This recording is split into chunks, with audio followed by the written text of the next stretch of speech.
Hello there, Guy here from Millward Music. Today we're going to take a look at a slip jig called Winter is Cancelled, written by Tijn Berends. The tune is an F sharp minor and we're using a capo on our 4th fret, so although we're playing D minor shapes, it's going to sound in F sharp minor. As usual, to keep things straightforward, I'll refer to the strings as if there is no capo. I learned this tune originally from a video of Tijn playing it, and this lesson is my interpretation, so it may not be note for note the same as the original version. You can find that original version in Tijn's book, Hands Up or I'll Play, or over on the session. I've included links to those along with the original video in the description below. The tune has 2 parts, and today we'll be looking at the A part. If you'd like to follow along, tabs and notation for this video are available as a free download from my website. You'll find the link down there as well. Before we get into the tune proper, let's just take a moment to look at the rhythm. So a slip jig is similar to a regular jig. A regular jig is in 6/8, which means we have 2 beats per measure, each divided into 3 counts, so 1, 2, 3, 2, 2, 3. A slip jig, on the other hand, is in 9/8, giving us 3 beats per measure, again divided into 3.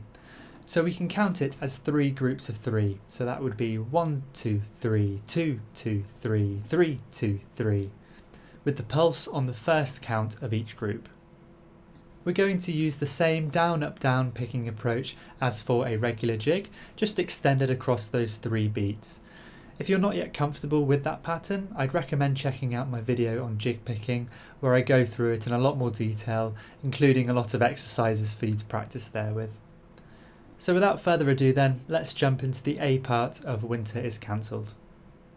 So I think a good place to start here is if I just play through the whole A part, nice and slowly without any ornamentation. So here we go.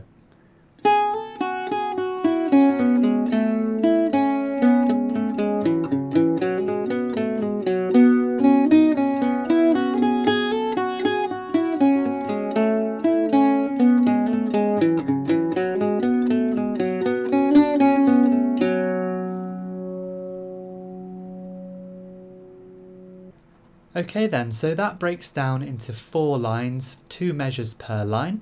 I'll just play through the first line now for you then.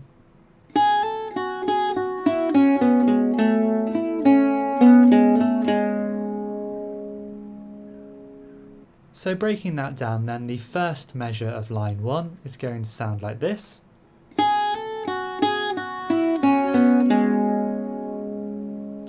And counting that through, we have 1, 2, 3, 4, 5, 6, 7, 8, 9.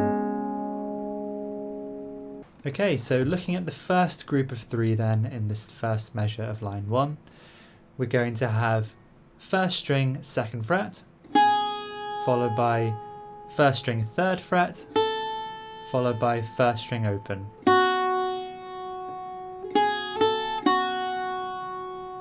Okay. Just remember, while we're doing this, we are keeping our jig picking pattern going, so that's down, up, down. Really make sure you're sticking to that. So again, the first group of 3. Okay, and then the second group of 3 is going to be first string 2nd fret, first string open, and then second string 3rd fret.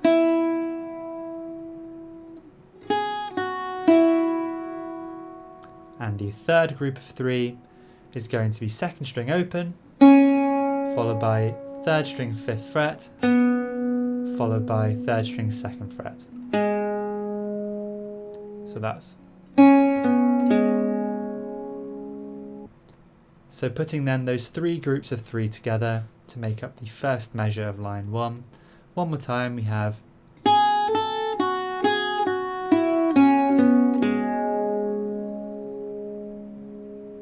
And now looking at the second measure of line 1, that's going to sound like this.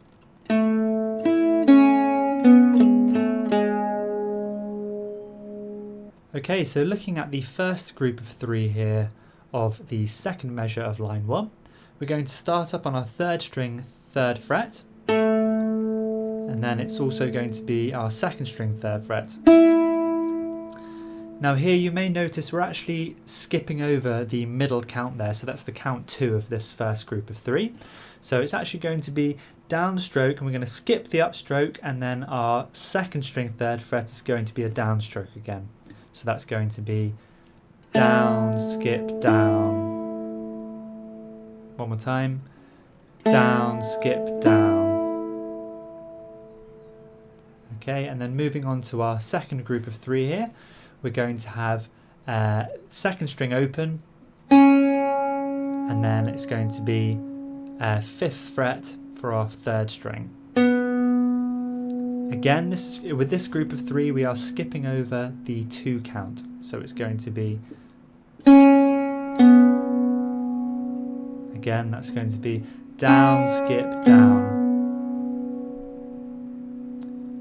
So just to make that kind of clearer in the context, I'll just play through the first 2 groups of 3 there. So we have this.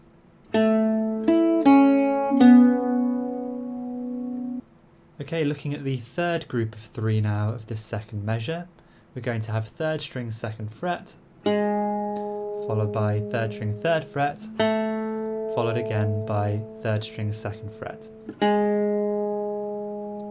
So we have.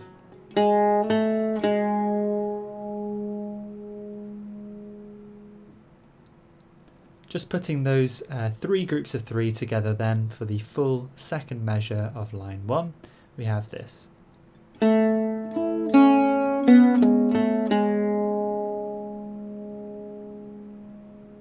Okay, so that is line 1 of the A part. I'll just play through that whole line one more time, nice and slow.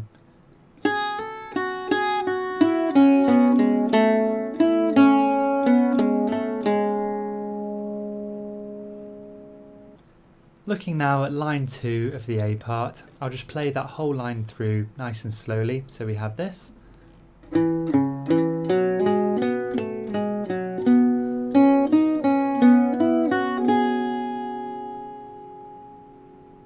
So breaking that down then, the first measure of line 2 is going to sound like this. We have.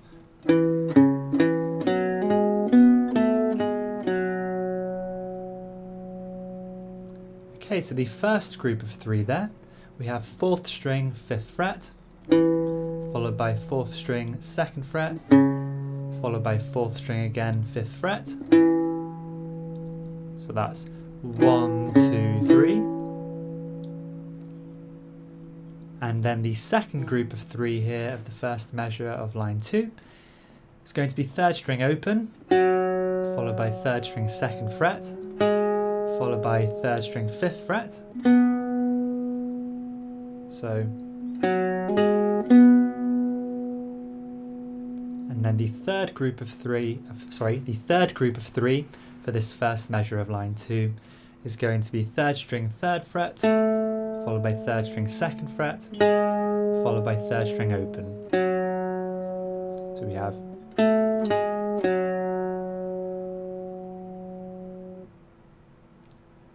So just putting those 3 groups of 3 together then, for the first measure of line 2, we have this.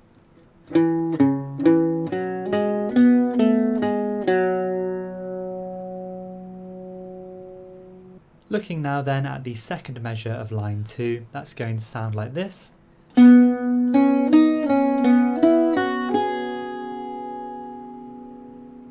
Okay, so you might have noticed there when I play that, that first note is going to be our 3rd string 5th fret, and once I play that I'm actually going to keep my pinky finger here down on that string because we'd like it to ring out while we play the rest of this measure. So I'll just play that one more time then so you can see that in more detail. So we have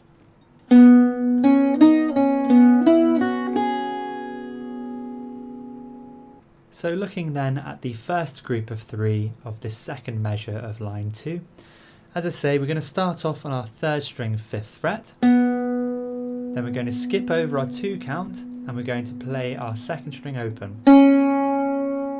So that's going to be 1, 2,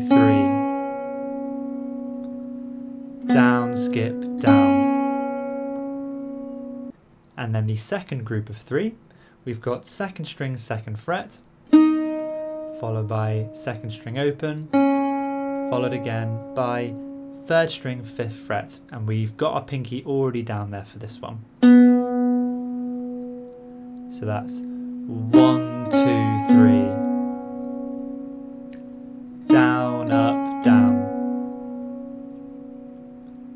Okay, and then still holding down that pinky finger there on the 5th fret of the 3rd string. We're now going to play, for the last group of 3, 2nd string 3rd fret, followed by 1st string open, followed by 1st string 2nd fret. So that's going to be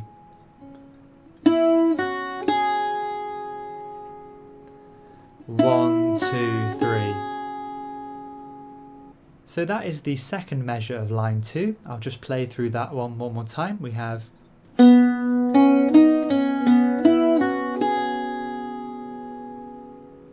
great stuff. So that is line 2 then of the A part. I'll just play through that line one more time. We have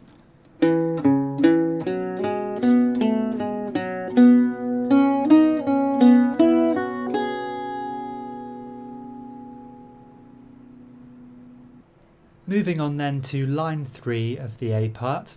So that's actually going to be exactly the same as our first line of the A part.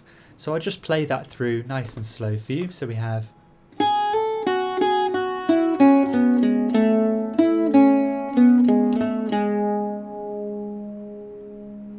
okay, so looking then at line 4 now of the A part, I'll just play that line through. We have this.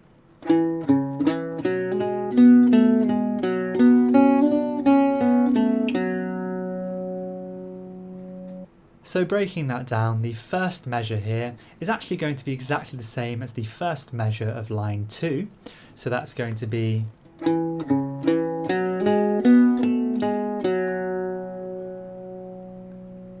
so looking now then at the second measure of line 4, which is going to be different, we're going to play this.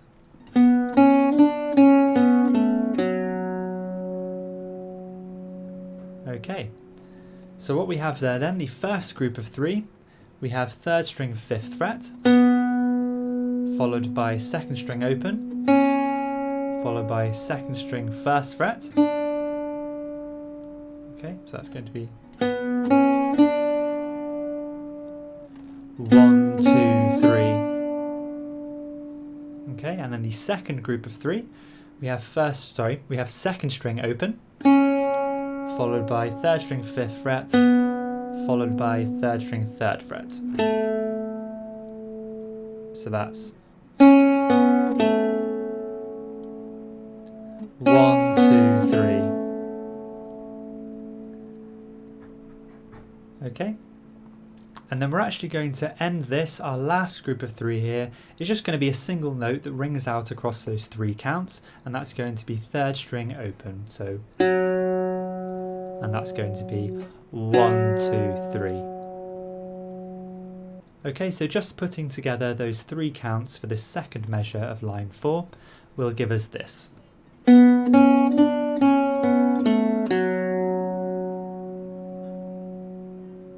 Okay, so that is line 4, and that's the final line of the A part of Winter is Cancelled. I'll just play through that whole line one more time. We have this.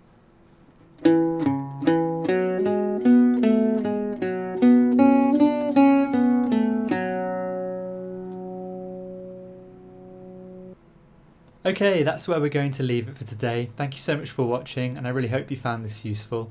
If you'd like to continue with the B part, along with some chord and ornamentation ideas, you can access the full lesson over on my website. You'll also find the full tabs and notation there, including a MuseScore Studio file where you can actually play the music back and adjust the capo position as you like. If you found the lesson useful, please consider liking the video and subscribing to the channel. Thanks again, and I'll see you in the next one. Have a good day.